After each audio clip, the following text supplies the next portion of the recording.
Bonjour et bienvenue dans cette édition du jeudi 9 février. Il sera question dans ce journal de la campagne de recrutement du Puy du Fou, particulièrement originale cette année puisqu'elle prend la forme d'un jeu de piste au sein même du parc. Pendant une après-midi, les candidats ont ainsi pu découvrir les postes ouverts au recrutement et démontrer leurs compétences et leur motivation.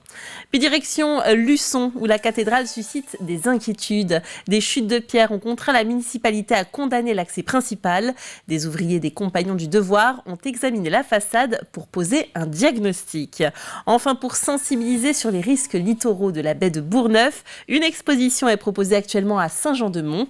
Des scolaires y viennent en semaine et y retournent ensuite, souvent en famille. Mais on démarre cette édition au Puy du Fou, où les candidats au recrutement ont profité d'une journée d'immersion. Pour eux, pas d'entretien stressant avec un DRH, mais un jeu de piste en compagnie des autres candidats pour rencontrer les responsables et découvrir des témoignages de salariés. Un mode de recrutement original que nous détaille Agathe Poulet. Combien de kilos de linge ont été traités en 2022 ? Durant ce jeu de piste, l'objectif n'est pas de retrouver un trésor, mais bien un poste pour la nouvelle saison du Puy du Fou. Pendant 2 heures, ces candidats vont se déplacer dans tout le domaine pour découvrir les différents métiers du parc. Un recrutement original et ludique, apprécié par ces demandeurs d'emploi. Je trouve que c'est quelque chose de plus léger, donc qui permet peut-être de plus s'exprimer librement et d'être plus libre. Ouais, c'est plus rassurant, ouais. C'est moins stressant, je pense, que d'être tout seul devant une personne assis l'un en face de l'autre. Je trouve que c'est vraiment sympa parce que ça détend, on est moins stressé en arrivant. Et puis ça permet de découvrir les autres personnes avec qui on va probablement travailler, découvrir nos supérieurs, découvrir le parc.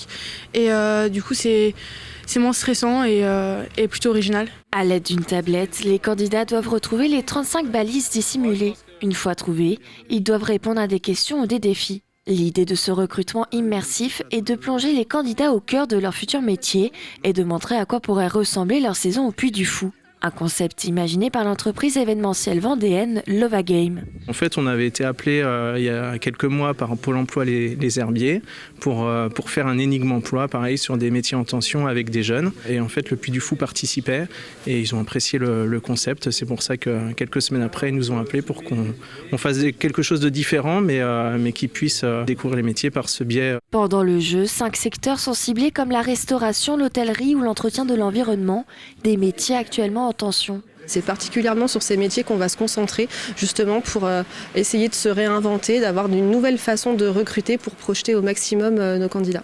Un recrutement revisité qui permet aussi d'en savoir plus sur les profils des candidats. Vu qu'on passe quasiment 2h30 avec eux sur le jeu, en fait, on discute et on voit un peu les personnalités, les qualités, qui va être un peu plus à l'aise à parler, à prendre un peu le lead sur un groupe ou pas. Et c'est justement ça, nous, en tant que RH, qui nous permet de cibler un peu les qualités. Et ensuite, chaque responsable en entretien pourra un petit peu plus accentuer sur la partie compétences et disponibilité. Le Puy du Fou espère recruter la majorité des candidats de cette session, puisque 70 à 120 postes sont à pourvoir dans ces secteurs pour la saison d'avril à novembre. Je vous laisse continuer votre jeu. C'était un plaisir de vous accueillir à la maison. Mobilisation ce matin devant l'école René Jolin de Fontenay-le-Comte par une trentaine de parents d'élèves. Ils protestent contre l'annonce d'une fermeture de classe au mois de septembre, arguant qu'une partie des élèves n'est pas comptabilisée dans les effectifs de l'école. C'est notamment le cas des gens du voyage qui ne restent parfois que quelques mois, les enfants de militaires et gendarmes dont les mutations ne sont connues qu'à l'été et les enfants du dispositif Ulysse. Et les classes finissent surchargées. On serait pratiquement une trentaine d'élèves par classe, puisque dans les effectifs ne sont pas comptabilisés les enfants, ce qu'on dit appelés enfants Ulysse, qui ont des problèmes de handicap, enfin des handicaps reconnus. Et aujourd'hui, sur René Jolin, nous avons 12 élèves qui sont concernés par ce programme Ulysse, mais qui ne rentrent pas dans le calcul des effectifs.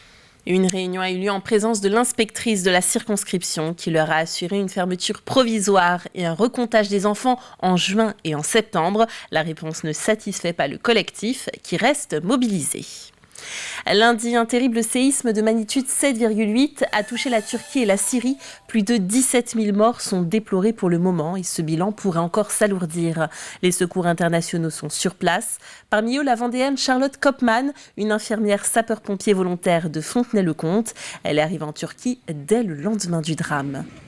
C'est quelqu'un qui fait partie de l'association Pompiers de l'Urgence Internationale depuis plusieurs années déjà et qui, au-delà de son engagement d'infirmière sapeur-pompier, un goût prononcé pour le secours international avec surtout une volonté d'aider. On a de ses nouvelles puisqu'elle envoie des SMS qu'on reçoit un petit peu en décalé. Donc elle est partie au sein d'un détachement de 33 secouristes, sauveteurs et personnels soignants, ainsi que 3 chiens de décombre. Du côté de Luçon à présent, le parvis de la cathédrale est interdit au public depuis le 27 janvier dernier. Un périmètre de sécurité a été mis en place suite à des chutes de pierres provenant de la façade. Ce mercredi, des techniciens dépêchés par l'architecte des bâtiments de France sont venus poser un diagnostic sur l'état de l'édifice du XVIIIe siècle. Cyril Guillet était présent. Depuis quelques jours, l'entrée principale de la cathédrale Notre-Dame de l'Assomption est interdite au public. En cause des chutes de pierre qui proviennent de la façade de l'édifice.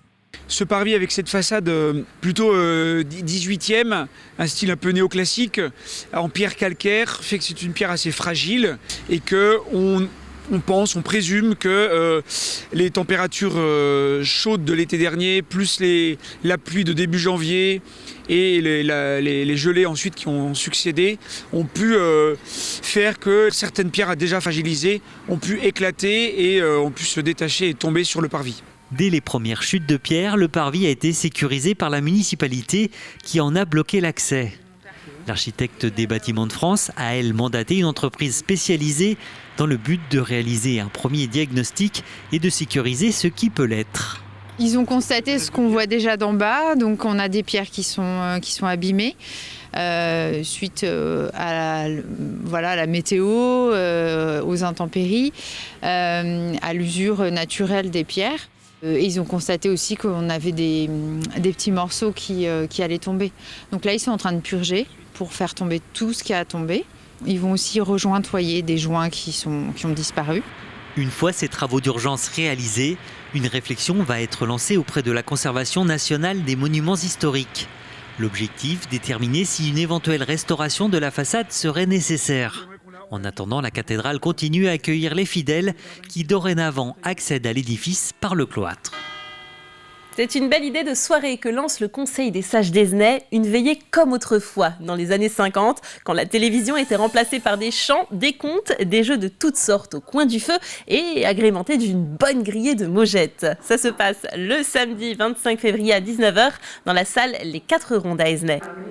Ces veillées, en fait, elles permettaient à l'époque aux personnes de se rencontrer, d'échanger, de discuter et avec une certaine convivialité, mais aussi surtout de s'entraider.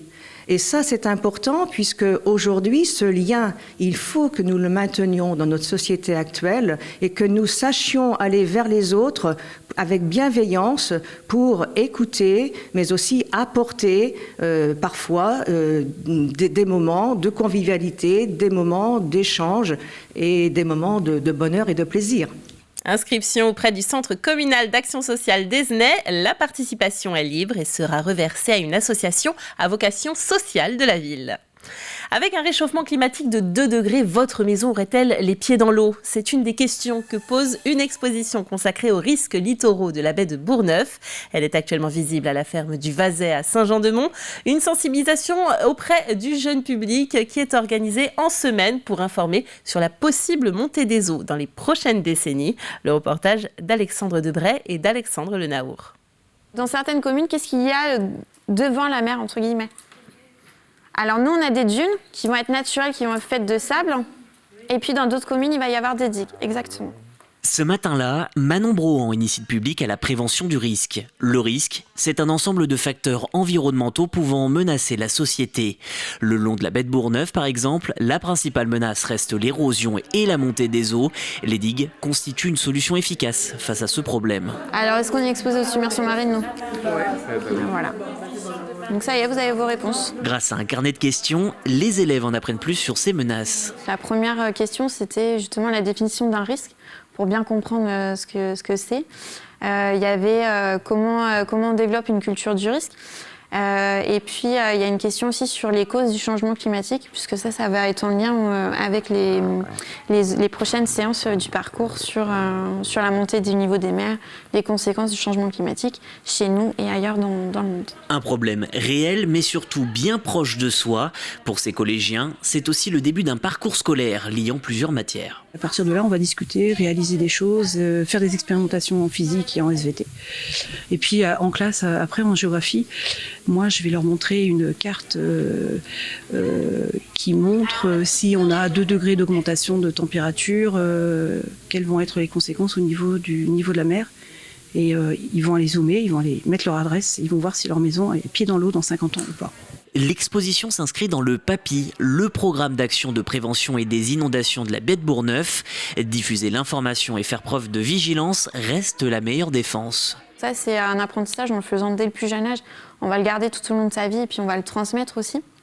Souvent, les élèves que je peux accueillir en groupe classe, ils reviennent sur des temps mercredi, samedi avec les familles. Donc, il y a une autre approche en fait derrière aussi de sensibilisation des adultes. L'exposition poursuit dans les prochaines semaines son itinérance. Le 14 février, elle posera ses valises au Palais des Congrès Odyssea de Saint-Jean-de-Mont.